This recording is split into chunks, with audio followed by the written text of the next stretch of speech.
என்னோட பேரு தேவா. 19 வயசாகக்கூடிய நான் படிக்கிறதுக்காக சென்னையில இருக்க என்னோட சித்தப்பா வீட்ல தங்கியிருக்கேன்.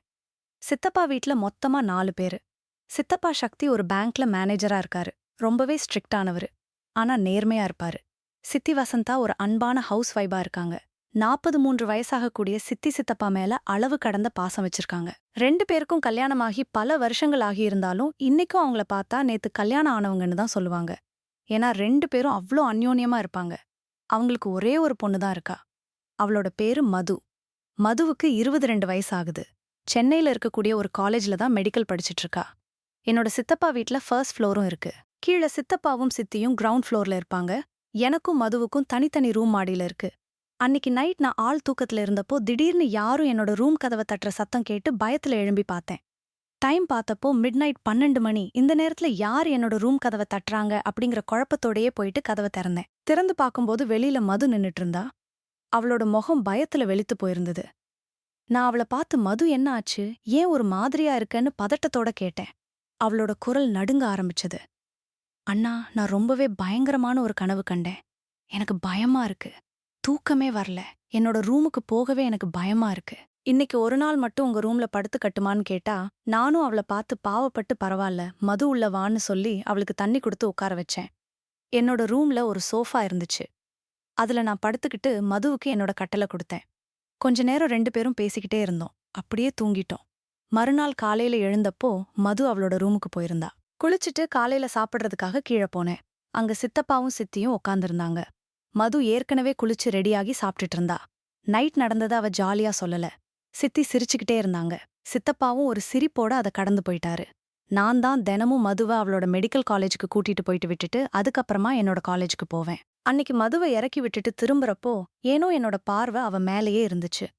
அவ்ளோ அழகு, அவளோட கருமையான நீளமான கூந்தல். அவள பார்க்க ஒரு தேவதை மாதிரி தெரிஞ்சா. அவளை இறக்கி விட்டதுக்கு அப்புறமா அதே நெனப்புல நான் கார தாமணிக்க பின்னாடி வந்த கார்காரன் அடிக்குதான் என்னோட சுயநினைவே வந்துச்சு. நான் காலேஜுக்கு போனாலும் என்னோட மனசு பாடத்துல கவனம் இல்லாம இருந்தது. மதுவோட உருவம் என்னோட கண்களுக்குள்ளேயே வந்து போய்கிட்டே இருந்துச்சு. அப்பதான் என்னோட ஃப்ரெண்ட் பின்னாடி இருந்து என்னோட தோளை தட்டுனா. என்ன தேவா, இன்னைக்கு எந்த உலகத்துல இருக்கன்னு கிண்டலா கேட்டா. ரேணு எனக்கு சின்ன வயசுல இருந்தே ஃப்ரெண்ட். என்னோட எல்லா ரகசியங்களையும் அவகிட்ட தான் ஷேர் பண்ணுவேன். ஆனா இப்போ என்னோட மனசுல ஓடக்கூடிய மதுவ பத்தின உணர்வுகளை அவகிட்ட சொல்றதுக்கு எனக்கு கொஞ்சம் தயக்கமாவே இருந்துச்சு. நானும் மலுப்பலா பதில் சொல்லிட்டு கிளாஸ கவனிக்க போயிட்டேன். ஈவினிங் மதுவ கூட்டிட்டு வரதுக்காக அவளோட காலேஜுக்கு போனப்போ அவ வாசல்லயே நின்னுட்டு இருந்தா. அவள பார்த்து நான் மெய் மறந்து அப்படியே நின்னுட்டு இருந்தேன். ஆனா அவளோட முகத்துல அவ்ளோது கோபம் இருந்துச்சு. கார்ல ஏறினதுமே காலேஜ்ல யார் கூடயோ சண்டை போட்டதா சொன்னா. அவளோட கோபத்தை குறைக்கிறதுக்காக நான் அவளை சிரிக்க வைக்க சில ஜோக்குகளையும் சொன்னேன். அதை கேட்டு மெல்லமா சிரிச்சா. வழியில அவளை பாக்குறப்பெல்லாம் என்னோட மனசுக்குள்ள ஏதோ ஒரு புதுசா எண்ணம் தோன்ற ஆரம்பிச்சுது. இதுக்கு முன்னாடி எந்த ஒரு பொண்ணை பார்த்தும் எனக்கு இப்படி ஒரு எண்ணம் வந்ததே இல்ல. 2 பேரும் வீட்டுக்கு வந்து சேர்ந்தோம். படிகள்ல அவ எனக்கு முன்னாடி ஏறி போகும்போது அவளோட பின்னாலேயே நானும் போனேன். அவளோட ரூம்குள்ள போக நான் என்னோட ரூம்குள்ள போய் மெத்த மேல அப்படியே சாஞ்சிட்டேன். ஏனோ இன்னைக்கு அந்த வீடு எனக்கு புதுசா தெரிஞ்சுச்சு.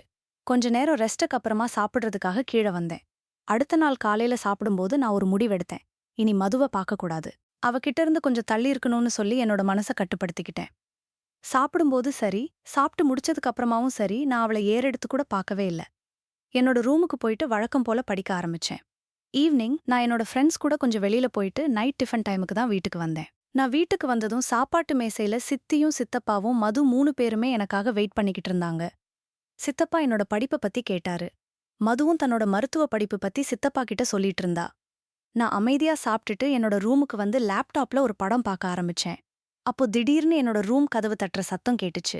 திறந்து பார்த்தா அங்க மது என்ன, மது இந்த நேரத்துலன்னு கேட்டேன். தேவாண்ணா, நான் ஒன்னு சொன்னா சிரிக்க மாட்டியேன்னு தயங்கியபடியே கேட்டா. முதல்ல சத்தியம் பண்ணு, சிரிக்க மாட்டேன்னு சொல்லு. சரி சரி, சத்தியமா சிரிக்க மாட்டேன். என்ன விஷயம்னு சொல்லுன்னு கேட்டேன். இன்னைக்கும் எனக்கு பயமா இருக்கு, தனியா தூங்க முடியலன்னு சொன்னா. காலையில சாப்பிடும்போது சித்தி அவளை கிண்டல் பண்ணாங்க. என்கிட்ட வர அவ தயங்கி இருக்கா. நான் சிரிச்சுக்கிட்டே இதுல என்ன இருக்கு, உனக்கு எப்ப பயமா இருந்தாலும் தாராளமா இங்க வந்து தங்கிக்கலான்னு சொன்னேன். அவளும் உடனே அப்படியா, அப்புறம் ஏன் 5 நிமிஷம் வாசலையே நிக்க வச்சிருக்க, உள்ள கூப்பிட மாட்டியான்னு செல்லமா கோவிச்சுட்டு கேட்டா. நான் பதறி போயிட்டு வழிவிட்டேன். அந்த சூழல்ல அவளோட சிரிப்பு அழகா இருந்துச்சு. அவ என்னோட ரூமுக்கு வந்து கட்டில்ல சாஞ்சு படுத்தா. வெளியில பார்த்தா அவ்ளோ கோவக்காரியா இருக்குது. ஆனா ஒரு கனவுக்கே இப்படி பயப்படுறியான்னு நான் கிண்டல் செய்ய அவளும் அழகா சிரிச்சா. எனக்கே தெரியல தேவா, ஏன் இப்படி பயப்படுறேன்னு. சரி, நீயும் தூங்குன்னு சொன்னா. இல்ல மது, நான் கொஞ்சம் படிக்கணும். நீ தூங்குன்னு பொய் சொன்னேன். அவகிட்ட ஒரு நல்ல பேர் எடுக்கணும்னு என்னோட ஆசை. அதனால தான் அவ தூங்குனதுக்கு அப்புறமா நான் புத்தகத்தை புரட்டிக்கிட்டு இருந்தேனே தவிர, என்னோட முழு கவனமும் அவ மேல மட்டும்தான் இருந்துச்சு. அடுத்த நாள் காலையில நான் எழுந்து பார்த்தப்போ அவளோட ரூமுக்கு போயிட்டா. அவசரமா ரெடியாகி கீழே போனேன். என்ன தேவா, நேத்து நைட் ரொம்ப நேரம் படிச்சியா? அதான் லேட் ஆயிடுச்சு போல நன்னு மது. அவ போட்டிருந்த சிவப்பு நிற சுடிதார் அவளுக்கு அவ்ளோ பொருத்தமா இருந்துச்சு. அந்த சிவப்புல அவ முகம் இன்னும் பளபளப்பா தெரிஞ்சது.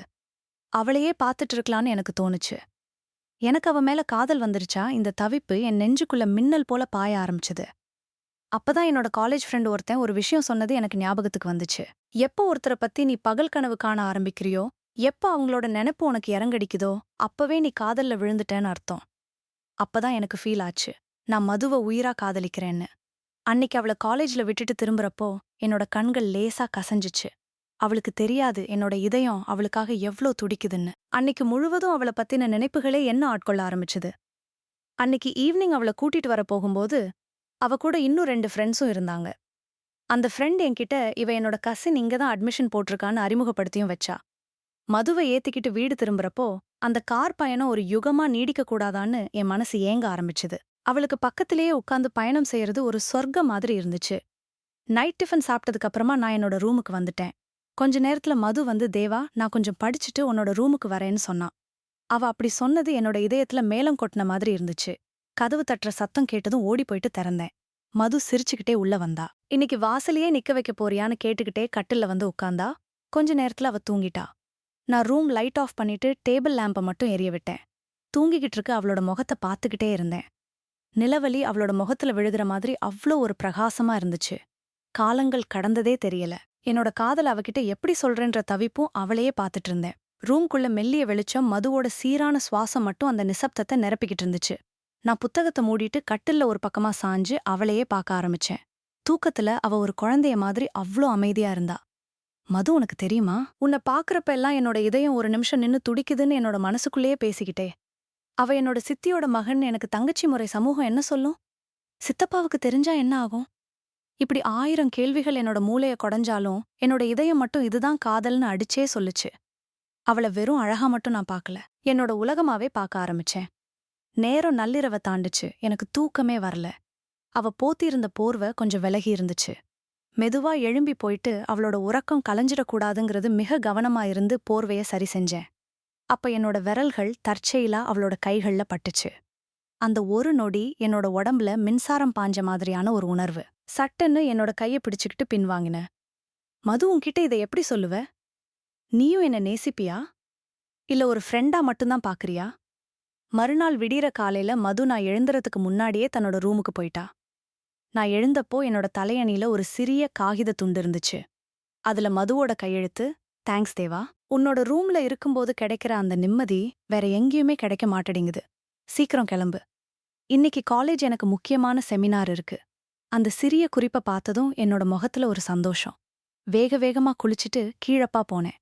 அன்னிக்கு காலையில சாப்பிடுறதுக்கு டேபிள்ல ஒரு விசித்திரமான அமைதியில வச்சு சித்தப்பா ஏதோ ஒரு சிந்தனையில இருந்தாரு. சித்தி வழக்கம் போல பரிமாறிட்டு இருந்தாங்க. மதி என்ன பார்த்து மெலிதா கன்சுமிட்டினா. அது ஒரு சாதாரண செய்கைதான். ஆனா காதல்ல விழுந்த என் கண்ணுக்கு அது 1000 அர்த்தங்களை கொடுத்துச்சு. நாங்க கார்ல காலேஜுக்கு கிளம்பணும். வழியில மது ரொம்பவே உற்சாகமா பேசிட்டு வந்தா. தேவா, இன்னைக்கு ஈவினிங் நாம ஒரு ஐஸ்கிரீம் பார்லர் போலாமா? எனக்கு ரொம்ப ஸ்ட்ரெஸ்ஸா இருக்குன்னு சொன்னா. நானும் நிச்சயமா, நீ எப்ப சொன்னாலும் நான் ரெடின்னு சொன்னேன். அவளை காலேஜ்ல இறக்கி விட்டு வரும்போது என்னோட ஃப்ரெண்ட் ரேணு கிட்ட இருந்து ஃபோன் வந்துச்சு. என்ன தேவா, ஆளே காணோம், மதுவோடையே சுத்திட்டு இருக்கு போலன்னு ரேணு கிண்டல் பண்ணா. அப்படியெல்லாம் இல்ல ரேணு, சும்மா ஒரு உதவிக்கு தானே மடுப்புனே. டேய் தேவா, கண்ணை பார்த்தாலே கண்டுபிடிச்சிடலாம். நீ மதுவை பார்க்கற பார்வையே சரியில்லை, பாத்துக்கோ. சித்தப்பா ரொம்ப கண்டிப்பானவர்னு ரேணு எச்சரிச்சப்போ என்னோட இதயம் ஒரு நிமிஷம் திடுக்கிட ஆரம்பிச்சது. உண்மைதான், இது நெருப்போட விளையாடுற விளையாட்டு. ஆனா காதல் எப்போதும் ஆபத்துக்களை யோசிக்கிறதில்ல. ஈவினிங் மதுவை கூட்டிக்கிட்டு அந்த ஐஸ்கிரீம் கடைக்கு போனேன். அங்க கூட்டமே இல்ல. அமைதியா ஒரு டேபிள்ல உட்கார்ந்தோம். மது ஐஸ்கிரீம் சாப்பிடுறதையே நான் ரசிச்சு பார்த்துட்டு இருந்தேன். திடீர்னு மது என்னோட கண்களை நேருக்கு நேர் பார்த்து கேட்டா, தேவா, ஏன் என்ன ஒரு மாதிரியா பாக்குற? நான் கேட்டதுலேருந்தே நீ ரொம்ப அமைதியா இருக்க. என்னோட தொண்டை வறண்டுருச்சு. இல்ல மது, அது அப்படின்னு இழுக்க ஆரம்பிச்சேன். சொல்லு தேவா, மனசுல என்ன இருக்கோ அதை சொல்லிரு. நாம சின்ன வயசுலேருந்தே ஒன்னா வளர்ந்தவங்க தானே. அந்த நிமிஷம் என்னோட காதல சொல்லிடலாமான்னு எனக்கு தோணுச்சு. மது, நான் உன்னை நேசிக்கிறேங்கிற வார்த்தை என்னோட நுனி நாக்கு வரைக்கும் வந்துருச்சு. ஆனா அதே சமயம் சித்தப்பாவோட கண்டிப்பான முகமும் சித்தியோட நம்பிக்கையான சிரிப்பும் என்னோட கண்ணுக்கு முன்னாடி வந்து மறைஞ்சு போச்சு. நான் மெதுவா சிரிச்சுக்கிட்டே ஒன்னும் இல்ல, உன்னோட படிப்பு பத்தி தான் யோசிச்சேன். டாக்டராக போறல, அதுக்காக தான் பொய் சொல்லி தப்பிச்சிட்டேன். என்ன ஒரு நிமிஷம் உத்து பார்த்தா அவளுக்கு என்னோட மனசுல இருக்கிறது புரிஞ்சிருக்குமோ தெரியல. வீட்டுக்கு வந்தப்போ கார் மௌனமா இருந்துச்சு. ஆனா அந்த மௌனம் பல ரகசியங்களை சுமந்துட்டு இருந்தது. அன்னைக்கு நைட்டு திரும்பவும் என்னோட ரூம் கதவை தட்டுற சத்தத்துக்காக நான் காத்துக்கிட்டே இருக்க ஆரம்பிச்சேன். என்னோட காதல் அவளுக்கு புரியுமா? இல்ல இது ஒருத்தல காதலாவே முடிஞ்சிடுமா? அன்னைக்கு நைட்டு வீட்டுக்கு திரும்பினதுல இருந்து தேவாவோட மனசுல ஒரு நிலையிலேயே இல்ல. ஐஸ்கிரீம் கடையில மது கேட்ட அந்த கேள்வி, ஏன் என்ன ஒரு மாதிரியா பாக்குற? அன்னைக்கு நைட்டு வீட்டுக்கு வந்ததுல இருந்தே தேவாவோட மனசு ஒரு நிலையிலேயே இல்ல. ஐஸ்கிரீம் கடையில மது கேட்ட அந்த கேள்வி, ஏன்னு ஒரு மாதிரியா பாக்குற?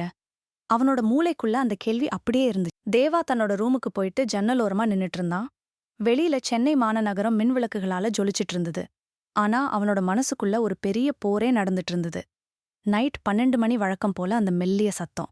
தேவா எதிர்பார்த்தது போலவே மதுவாசல்ல நின்னுட்டு இருந்தா. இன்னைக்கு அவளோட முகத்துல பயத்தை விட ஒரு விதமான குழப்பம் அதிகமாவே இருந்துச்சு. உள்ள வரலாமான்னு மெதுவான குரல கேட்டா. வா மது, இதுக்கெல்லாம் கேட்கணுமான்னு சொல்லி தேவா சொல்ல அவ வந்துதான் வழக்கமான இடத்துல உட்கார்ந்தா. ஆனா இன்னைக்கு அவ உடனே படுக்கல. தேவாவோட மேசையில இருந்த புத்தகங்கள் ஒன்னொன்னா புரட்ட ஆரம்பிச்சா. தேவா, இன்னைக்கு ஐஸ்கிரீம் கடையில நான் உன்னை கவனிச்சேன்னு மெல்ல ஆரம்பிச்சா. தேவாவோட இதயம் வேகமா துடிக்க ஆரம்பிச்சுது. நீ என்னோட முகத்தை பார்க்கவே பயப்படுற மாதிரி தெரிஞ்சுது. என்கிட்ட எதையோ மறைக்கிறேன்னு எனக்கு ஒன்னு புரியுது. அது என்ன?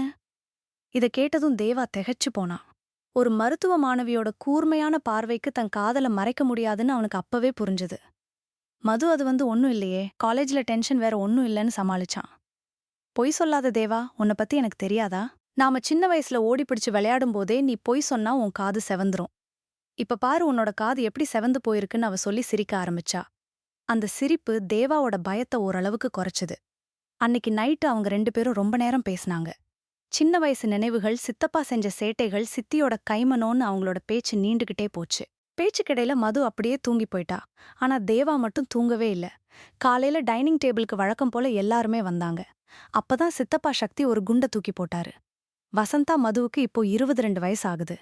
மெடிக்கல் படிப்பு இன்னும் 1 வருஷத்துல முடிஞ்சிடும். என்னோட ஃப்ரெண்டோட பையன் லண்டன்ல டாக்டரா இருக்கான். மதுவுக்கு அவனை பேசலான்னு நேத்து ஃபோன் பண்ணி கேட்டான். பையன் நல்ல வசதியான குடும்பம்னு சித்தப்பா சொன்னாரு. தேவாவோட கையில இருந்த ஸ்பூன் கீழே விழுந்துருச்சு. அவனோட முகம் ஒரு நொடியில கருக்க ஆரம்பிச்சிருச்சு. மதுவும் அதிர்ச்சியில தன்னோட அப்பாவை பார்த்தா. என்னங்க, இப்பவே என்ன அவசரம்?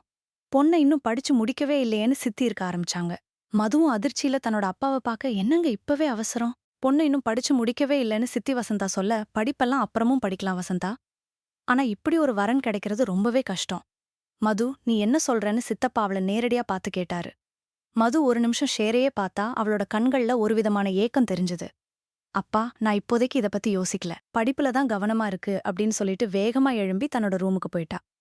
வழக்கமா கார்ல போற மது ஏதாவது பாட்டு பாடுவா இல்ல அரட்டடிப்பா. ஆனா அன்னைக்கு கார் முழுக்க மரண அமைதி. தேவா காரை ஓட்டிட்டு இருந்தாலும் அவளோட கண்கள் கலங்கி இருந்துச்சு. மது, சித்தப்பா சொன்னதை பத்தி நீ என்ன நினைக்கிறன்னு தேவா குரல் தள்ளுதலுக்கு கேக்குறான். அதுக்கு மதுவும் ஜன்னல் வழியா வேடிக்கை பார்த்துக்கிட்டே, அப்பா எப்பவுமே இப்படிதான் தேவா, அவர் பேச்சுக்கு மறுபேச்சே கிடையாதுன்னு உனக்கே தெரியும்னு சொன்னான். அப்போ உனக்கு அந்த வரன் பிடிச்சிருக்கா? மது சட்டுன்னு தேவா பக்கம் திரும்பினா. உனக்கு என்ன பைத்தியமா தேவா, எனக்கு அந்த பையனை பிடிச்சிருக்கான்னு என்கிட்ட கேக்குற, உனக்கு என்ன தெரியாதா அப்படின்னு ஆவேசமா கேட்டா. எனக்கு தெரியும் அது, ஆனா எனக்கு எந்த தகுதியும் இல்லையே, நான் வெறும் ஸ்டூடெண்ட். உன்னோட சித்தப்பா பையன் என்ன எப்படி உன்னோட அப்பா ஏத்துக்குவார்னு தேவா தன்னோட குமரல கொட்டுனா. அதுக்கு மதுவும் தகுதிங்கிறது காசுல இல்ல தேவா, அன்புல இருக்கு. நீ என்கிட்ட உன்னோட காதல சொல்லணும்னு நான் எத்தனை நாள் காத்துட்டு இருப்பேன்னு மது கேட்டப்போ தேவா அதிர்ச்சியில காரை ஒரு ஓரமா நிறுத்திட்டான். மது, உனக்கு தெரியுமா? தெரியாம இருக்குமா என்னோட ரூமுக்கு நான் பயந்து வரல தேவா, உன் கூட இருக்கணும்னு தான் வந்தேன். ஒவ்வொரு முறையும் நீ என்ன சரி செய்யறப்போ நான் தூங்காம தான் இருந்தேன். உன்னோட அன்பை உணர முடிஞ்ச என்னால உன்னோட காதல உணர முடியாதான்னு மது கண்ணீரோட கேட்க, அந்த நொடிக்காரோட ஜன்னல் ஓரமா மலல தூறல் ஆரம்பிச்சுது. தேவா மதுவோட கைகளை பிடிச்சு, மது, நான் உன்னை உயிரை விட அதிகமா நேசிக்கிறேன். ஆனா சித்தப்பாவையும் சித்தியையும் நினைச்சுதான் பயமா இருக்குன்னு சொல்ல நமக்காக நான் போராடுவேன். ஆனா நீ எனக்கு துணையா இருக்கணும்னு மது சொல்ல, அன்னைக்கு ஈவினிங் மதுவை கூட்டிட்டு வீட்டுக்கு திரும்புறப்போ 2 பேரோட மனசுலயும் ஒரு புதிய தெம்பு இருந்துச்சு. ஆனா வீட்டுக்குள்ள நுழைஞ்சது அவங்களுக்கு ஒரு அதிர்ச்சி காத்துட்டு இருந்தது. ஹால்ல சித்தப்பாவும் சித்தியும் சீரியஸா பேசிட்டு இருந்தாங்க அங்க. அங்க சோஃபால சித்தப்பாவோட ஃப்ரெண்டு லண்டன்ல இருக்க அந்த மாப்பிள்ளையும் உட்கார்ந்திருந்தாரு. சித்தப்பா சிரிச்சுக்கிட்டே, "வா மது, இதோ இவங்க தான்."